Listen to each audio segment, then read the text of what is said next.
호세아서 1장 말씀은 하나님께서 변함없이 이스라엘을 사랑하신다. 그런데 음란한 이스라엘을 여전히 그럼에도 불구하고 사랑하시는 하나님의 마음을 우리가 이 말씀을 통해서 볼 수 있습니다. 자, 1장 1절 보면 유다 왕 4명이 나옵니다. 우시야와 요담과 아하스와 히스기야가 이어 유다 왕이 된 시대 북이스라엘의 왕 이름이 한 명 나옵니다. 요아스의 아들 여로보암이 이스라엘 왕이 된 시대에 부에리의 아들 호세아에게 임한 여호와의 말씀이다. 그렇게 말씀은 시작됩니다. 1장에서 시작 보면 우리 한글 성경에서는 첫 단어가 우시아로 시작되죠. 그런데 히브리 단어로 보면 다바르 예호와 이렇게 합니다. 다바르 예호와 다바르. 다바르 예호와. 하나님 말씀이다. 다바르는 말씀이라는 뜻이고요. 여호와의 말씀이다. 그래서 히브리 성경을 보면 원어를 보면 이것은 하나님의 말씀입니다. 그러니까 호세아가 자기의 형편을 기록한 것이 아니라 하나님의 말씀인 것을 분명히 알게 됩니다. 우리가 이 말씀을 예언서라고 하잖아요. 이 예언서라고 할 때 이 선지사들과 예언자, 이 선지서를 기록한 사람들, 예언서를 기록한 예언자들, 이 똑같은 말이죠. 선지서, 예언서. 그런데 이 사람들이 자기의 생각과 자기의 말을 적은 것이 아니다라는 거예요.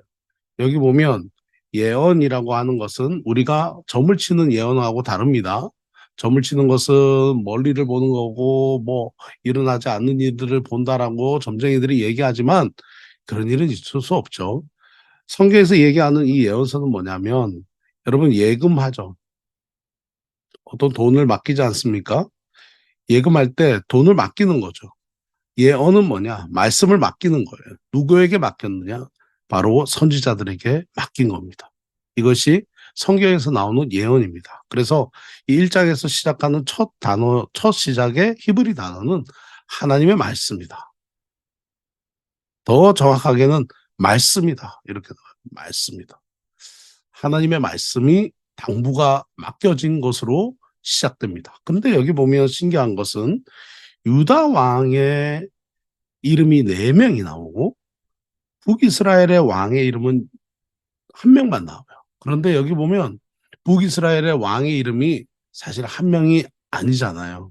얼마나 많은 왕의 이름이 나옵니까? 사실은 이 호세아가 있었던 이 시대에는 사실은 여로보암 왕, 그러니까 2세가 아주 나라를 부강하게 만들었던 시대가 바로 지금 호세아가 사역을 시작하는 시기입니다. 그러나 이 이후에 스가랴라든지 그리고 살룸, 무나햄, 그리고 부하기야, 그리고 베가, 그리고 호세아라고 하는 왕. 자, 이 6명이 더 있어요. 그러니까 북이스라엘은 총 호세아가 사역했던 시기에 7명의 왕이 있습니다. 7명이 그럼 여기에 이름이 기록되어서 나와야 되잖아요. 그런데 1절에 보면 그렇게 나와 있지 않아요. 왜 그럴까요? 왜 그들의 이름을 호세아서에서는 기록하지 않았을까요? 어제도 말씀드렸다시피 호세아는 이 부강해졌던 이 북이스라엘의 국격이 하루아침에 무너집니다. 왜죠? 영적인 쇠퇴, 그리고 도덕적인 타락, 이런 모습을 통해서 무너지게 됩니다. 그래서 이런 북이스라엘의 영적인 쇠퇴와 도덕적인 이 타락과 지도자들의 부정과 부패, 이런 시대에 대해서 적나라하게 외치는 선지자들이 있었어요. 바로 이 호세아와 아모스입니다. 이들은 풍요로워지고 살만해지면 왜 그렇게 안일해지고 퇴폐적이게 되고 타락하느냐? 이게 이스라엘의 형편이 그랬어요. 잘 나가게 되면 더 잘해야 되잖아요. 하나님 앞에 하나님께서 축복해 주셔서 잘 살게 되면 더 잘해야 되잖아요. 근데 잘 살게 되면 다 자기가 잘해서 잘 살게 된 줄 알고 어떻게 해요? 음란한 일을 행하고 퇴폐적으로 살게 되었다. 결국 이스라엘은 망합니다. 언제 망합니까? 이 여로보암 시대 이후에 20년 이후에 망합니다. BC 722년에 망하게 됩니다. 근데 이 이스라엘은 자기들이 망할 것도 모르고 계속해서 음란한 일을 저지릅니다. 음란한 일을 행하는 거죠. 그런 상황에서 호세아는 유다 왕에 대해서 네 명의 얘기를 유다 왕 네 명을 이 1장에서 언급하면서 결국은 진정한 왕은 누구냐? 우리 북이스라엘은 없다는 거예요. 여로보암 왕 외에는 북이스라엘에는 왕이 없다. 없었다. 그리고 망했다라는 거예요. 결국은 호세아가 강조하고 싶었던 이 1절에서 강조하고 싶었던 건 뭐냐면 유다 왕들, 즉 예루살렘 성전이 있는 남유다. 하나님 앞에 예배드리는 자, 예배드리는 왕들. 적어도 그들이 타락하고 그들도 부족했지만 그래도 예배드리는 그들의 이름을 언급합니다. 우시와 요담, 아하스, 히스기야. 아하스 얼마나 악랄한 왕입니까? 그런데 호세아는 언급해요. 왜냐? 거기에 하나님의 성전이 있기 때문에. 거기에 하나님이 그래도 종교적인 모습이라도 마음이 없지만 종교적인 행위라도 하면서 하나님 앞에 예배드렸다는 거예요. 이것을 그는 언급합니다. 오늘 저와 여러분은 어떻습니까? 우리의 삶이 살만해졌다. 여러분 혹시 여러분의 삶이 난 좀 살만해진 것 같아. 더 잘해야 돼요. 살만해졌고 편안해졌어. 더 겸손해야 됩니다. 그렇게 해야 됩니다. 결국은 이스라엘 백성들은 그렇게 하지 않았다. 결국 20년 이후에 멸망하는 모습을 보게 됩니다. 이것에 대해서 하나님께서는 이제 이 북이스라엘의 이런 모습, 이 타락한 모습에 대해서 하나님께서는 호세아에게 이 모습에 대해서 경고하시기 위해서 호세아에게 이 얘기를 하십니다. 2절에 보면 여호와께서 처음 호세아에게 말씀하실 때 여호와께서 호세아에게 이르시되 너는 가서 음란한 여자를 맞아 음란한 자식들을 낳으라. 이 나라가 여호와를 떠나 크게 음란함이라 하시니 이에 그가 가서 디블라임의 딸 고멜을 맞이하였더니 고멜이 임신하여 아들을 낳으매 이렇게 말합니다. 우리가 결혼할 때 음란한 여자랑 결혼하고 싶은 남자가 있을까요? 네, 음란한 여자랑 아무나 막 결혼하고 싶을까요? 아니죠. 경건한 가정, 반듯한 집안, 내 사람과 하고 싶지 않습니까? 근데 하나님께서 이 호세아에게 음란한 여자를 맞아라. 그리고 음란한 자식들을 낳아라. 그 이유가 뭐냐? 여호와께서 이 나라가 여호와를 떠나 크게 음란함이다라고 합니다. 사실 호세아서를 연구하면서 왜 호세아가 고멜과 결혼했을까? 이유가 뭔가? 이 이유를 명확하게 깨달으면 사실 호세아서 공부는 다 한 거예요. 왜 이런 이유를 왜 이 고멜과 결혼했을까? 그 이유를 알면 끝난 거죠. 여러분, 저와 여러분의 삶은 어떻습니까? 우리의 인생은 어떤가요? 우리도 오늘 보면 우리가 원하지 않는 상황이 생길 수 있어요. 우리의 상황에서 우리가 원치 않는 일들이 일어날 수도 있어요. 하나님이 때로는 받아들이기 어려운 순종에 대해서 말씀하실 때가 있어요. 내가 왜 여기에 지금 살고 있지? 내가 여기서 뭐 하는 것인지 난 잘 모르겠는 거예요. 어. 근데 그 상황에 대한 이유를 깨닫는 것. 즉, 호세아가 고멜과 결혼해서 결국은 그를 통해서 하나님은 어떻게 해요? 하나님의 전하고 싶은 말씀을 전하게 하신 겁니다. 하나님이 맡기시는 말씀을 전하게 하시고 그 말씀이 성경이 되게 하시고 그 말씀이 이스라엘로 하여금 경고하는 메시지 그리고 심판하시겠지만 구원하시겠다 하시는 하나님의 메시지가 호세아가 고멜과 결혼하면서 이루어집니다. 오늘 저야 여러분도 그렇죠. 우리의 삶에 나는 왜 지금 내 상황이 이렇지? 이 상황에서 왜 나는 지금 왜 이렇게 설명할 수 없는 상황에 있지? 그 이유를 깨닫는 것. 그것이 우리가 오늘 또 호세아서를 공부하면서 한번 생각해 볼 일이다. 이제 그가 아이를 낳습니다. 첫 번째 아들의 이름이 이스라엘이라 하라. 이스라엘이라 하라. 이것은 막 뿌리는 거예요. 막 씨를 논에다 뿌리듯이 내가 이스라엘을 파종 흩으신다라고 하는 거죠. 흩으신다. 또 농부가 씨를 파종한다 하는 뜻입니다. 자, 한마디로 부강하게 하는 게 아니라 흩어버리는 거죠. 망하게 하겠다. 없애버리겠다라고 말씀하십니다.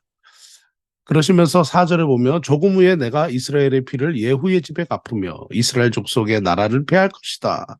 그렇게 말합니다. 이 예후는 누굽니까? 북이스라엘의 왕입니다. 하나님께서 바알 신앙을 온 이스라엘에 전파한 이 오므리 왕조, 이 아합 왕 가문을 심판하려고 세운 왕입니다. 하나님은 이 예후에게 아주 기대하는 바가 컸어요. 하나님은 예후가 바알 가문을 다 바알 숭배자의 아합 가문을 다 제거하고 오직 하나님만 이 예후가 섬기기를 바랬지만 예후도 결국은 우상 숭배를 합니다. 더 황당한 일은 예후가 자기가 잘난 줄 알고 하나님께서 허락하신 그 심판의 역할, 그러니까 아합 가문만 공격해야 됐었는데 너무 잔인하게 이스라엘 동족들을 학살합니다. 결국 하나님께서 이 예후의 집을 심판하실 수밖에 없었다. 이 예후 이후에 왕이 누구냐? 스가랴입니다. 이 스가랴는 또 누구에게 죽습니까? 살룸에게 죽습니다. 이 살룸은 평민이에요. 평민에게 죽게 됩니다. 왜 하나님께서 이렇게 하시겠다? 왜 이 예후를 이렇게 등장하느냐? 결국은 이렇게 비참하게 북이스라엘도 이렇게 비참하게 멸망하게 될 것이다라는 것을 이스라엘이라는 이름을 통해서 하나님께서 말씀하시는 거죠. 뭔가 정당성을 가지고 정통성을 가지고 왕이 이어지는 것이 아니라 그냥 반정, 반역, 쿠데타 그리고 이런 일들로 더 복잡하게 얽힌 왕가가 되게 되는 거죠. 결국은 이스라엘은 그런 일로 그런 모습으로 망하게 될 것이다 하는 겁니다. 그래서 하나님을 버리고 우상을 버리고 하나님의 뜻을 버리고 교만하게 행동하면 하나님의 심판을 받는다라고 말씀하시는 거죠. 그래서 이 이스라엘의 모습, 북이스라엘의 모습을 통해서 남유다 백성들에게 경고하십니다. 자, 고멜이 또 임신을 합니다. 6절에 보면 6절 고멜이 또 임신하여 딸을 낳음에 여호와께서 호세아에게 이르시되 그의 이름을 로루하마라 하라. 내가 다시는 이스라엘 족속을 긍휼히 여겨서 용서하지 않을 것임이라. 그러나 내가 유다 족속을 긍휼히 여겨 그들의 하나님 여호와로 구원하겠고 이렇게 말씀하십니다. 유다 족속은 구원하겠다. 그러니 유다 족속들아 온전히 하나님 앞에 나오라. 그렇게 말합니다. 자, 로루하마라고 하는 이름입니다. 이 이름은 뭐죠? 내가 불쌍히 여겨주지 않을 것이다. 나는 긍휼히 여기지 않겠다. 여기 보면 라함이라고 하는 뜻은 뭐냐면 라함이라고 하는 뜻은 불쌍히 여기겠다라고 하는 뜻입니다. 불쌍히 여기겠다. 근데 이 라함이라는 단어에서 루하마가 나와요. 로라고 하는 부정사 낫이라고 붙으면 로루아마 나는 긍휼히 여겨주지 않겠다. 이 라함은 풍성한 은혜, 풍성한 긍휼을 얘기합니다. 한마디로 너 딸의 이름을 지어라. 어떻게 지었냐면 루아마가 없다. 긍휼히 여겨주지 않는다라고 지어라. 그렇게 얘기하는 거죠. 호세아가 이 지금 태어난 아이가 너무 예쁜데 이 예쁜 딸의 이름을 긍휼히 여겨주지 않는다라고 지으라고 하시는 하나님의 말씀을 순종할 수 있을까요? 또 고멜이 아들을 낳습니다. 8절 고멜이 로루아마를 젖된 후에 또 임신하여 아들을 낳음이 여호와께서 이르시되 그 이름을 로암미라 하라. 너희는 내 백성이 아니요 나는 너의 하나님이 되지 않을 것입니다. 자, 두 번째 아들이 태어나요. 이 아들의 이름을 보고 아들을 쳐다보고 있는데 하나님이 말씀하신 거예요. 너는 내 백성이 아니다라고 지어라. 나도 너의 하나님이 아니다. 이렇게 얘기하는 거죠. 너희가 나를 아버지라고 여기지 않잖아. 넌 내 자녀가 아니야. 라고 둘째 아들의 이름을 지으라는 거예요. 얼마나 황당합니까? 얼마나 합니까? 안미는 내 백성이란 뜻이에요. 로가 또 들어갔죠? 낫이란 뜻이죠. 너희는 내 백성이 아니다. 로암미라고 지으라라고 얘기합니다. 젖된 후에라고 하면 한 3, 4년 정도 그 젖을 물렸다고 이스라엘 백성들이 얘기합니다. 그러니까 3, 4년 후에 이제 3, 4년 차, 3년 차, 4년 차에 이제 아이를 또 낳은 거예요. 결국은 하나님께서는 이 호세아 선지자와 고멜 사이에서 아들, 딸, 아들을 낳았습니다. 근데 만약에 그렇게 낳았다 하면 정말 예쁘게 잘 만들었을 거예요. 이름을 예쁜 이름으로, 그죠? 요즘 뭐 도레, 미파, 솔라, 시도 이렇게도 짓고 뭐 예쁜 이름들을 많이 짓잖아요. 그런데 그렇게 짓지 않는 거죠. 하나님께서 어떻게 짓습니까? 이스라엘 장남은 하나님께서 흩어버리신다. 로로아마 장녀는 긍휼받지 못한다. 차남이 로암미는 내 백성이 아니다. 결국 북이스라엘이 멸망당할 것을 하나님께서 선포하시면서 이렇게 이름을 지으라라고 말씀하세요. 그런데 이걸로 끝나면 우리가 낙심되잖아요. 10절 보시면 그러나 이스라엘 자손의 수가 바닷가에 모래같이 되어서 헤아릴 수도 없고 셀 수도 없을 것이며 전에 그들에게 이르기를 너희는 내 백성이 아니라 로암미죠. 내 백성이 아니라 한 그곳에서 그들에게 이르기를 너희는 살아계신 하나님의 아들들이다 할 것이다. 오, 바뀌었어요. 내 백성이 아니다. 로 암미에서 너희는 내 자녀다. 암미로 이름이 바뀝니다. 로자가 빠지게 되죠. 바로 이것이 무엇입니까? 하나님의 구원의 약속을 말씀하고 있는 거죠. 그래서 이름이 바뀌는 거죠. 로암미 살아계신 하나님의 자녀로 바뀌고 이스라엘 크게 번창할 것이고 셀 수도 여기 보면 바닷가에 모래같이 되어서 헤아릴 수도 셀 수도 없을 것이다. 분명히 하나님이 흩으셨는데 다시 큰 백성이 나라가 될 것이다. 그리고 로루아마 내가 너희에게 긍휼을 베풀 것이다. 루하마로 바뀌고 로암미는 암미로 바뀌는 것. 이것이 바로 하나님의 은혜, 하나님의 귀하신 사랑이다 합니다. 라는 것입니다. 호세아가 받은 말씀은 정말 고통스러운 거였어요. 한 말씀이 호세아에게 임했습니다. 어떤 말씀입니까? 너는 어떤 일요? 순종해라. 하나님의 말씀이 호세아에게 임했다. 너는 음란한 여자를 아내로 맞으라. 그리고 음란한 아이들을 낳아라. 그걸 어떻게 했을까요? 그런데 호세아는 순종했습니다.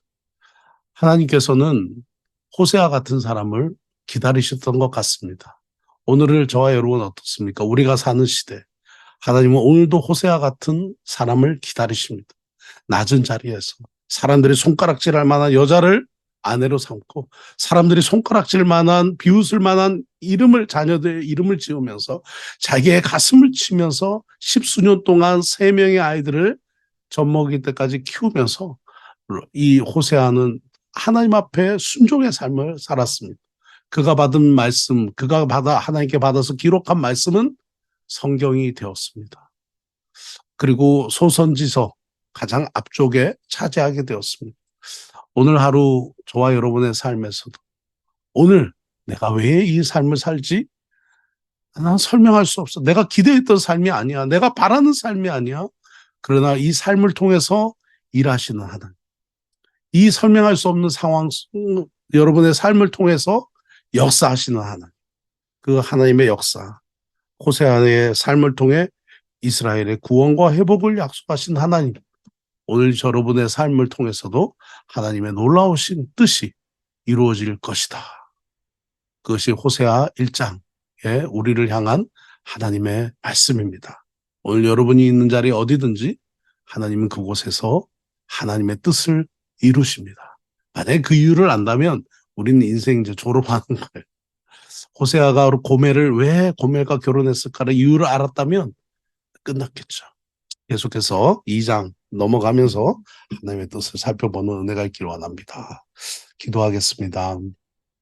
하나님, 그렇습니다. 우리는 우리의 삶에 하나님의 뜻이 무엇인지 알지 못합니다. 그러나 우리는 하나님 전심으로 주께 순종하려고 하고 전심으로 주의 앞에 쓰임 받으려고 합니다. 하나님의 뜻만이 온전히 우리의 삶을 통해 이루어지길 원합니다. 때로는 왜 내가 이런 상황을 겪지? 내가 원치 않는 이런 삶을 왜 살고 있지? 낭망하고 절망할 수 있으나 그 삶 속에 역사하시는 하나님, 일하시는 하나님, 너는 내 백성이다. 암마, 암미, 루아마, 나는 너에게 긍휼을 베푼다. 풍성한 긍휼을 베푼다. 그리고 이스라엘, 나는 너에게 너의 삶을 정말 셀 수 없이 크게 번창케 할 것이다. 하시는 하나님의 역사가 오늘 이 말씀을 함께 나누는 우리 모든 분들에게 충만하게 있기를 예수 그리스도의 이름으로 기도드립니다. 아멘.